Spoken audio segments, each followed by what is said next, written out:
Je regarde actuellement beaucoup de pièces de théâtre sur mon ordinateur et je m'aperçois que finalement le théâtre est plus difficile à suivre que le cinéma. Donc, vous savez que pour moi la notion de difficulté est très intéressante.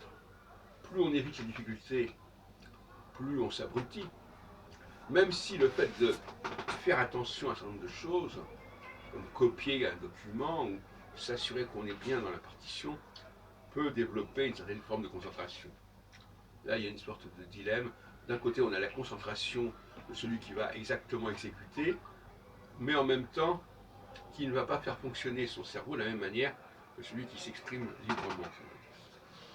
Alors, dans le cas du théâtre, ce qui est intéressant, c'est qu'on ne nous montre pas ce qu'il y a à voir. Vous avez bien sûr la scène qui est là, mais il faut que vous regardiez ce qui s'y passe sur cette scène. Alors que dans le cinéma, la caméra va immédiatement se fixer sur le personnage qui est important.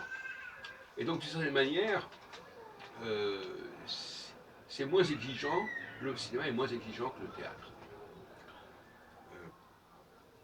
De la même manière, je crois que d'une manière générale, il est préférable d'aller voir des films non sous-titrés, parce que le sous-titrage nous condamne presque systématiquement à passer le film entier, à lire les sous-titres, et ça, je trouve ça lamentable. Il faut avoir le choc de l'oralité, il faut vivre le choc de l'oralité, et ça, on ne le vit que dans une langue qu'on comprend. Alors, est-ce que le doublage est meilleur que le sous-titrage? D'une certaine manière, oui. Et d'autre part, est-ce qu'il vaut mieux voir des films dans sa propre langue que dans une langue étrangère? Je répondrai oui également. Et on sait très bien que dès qu'un propos est tenu dans une langue étrangère, il n'a pas le même retentissement.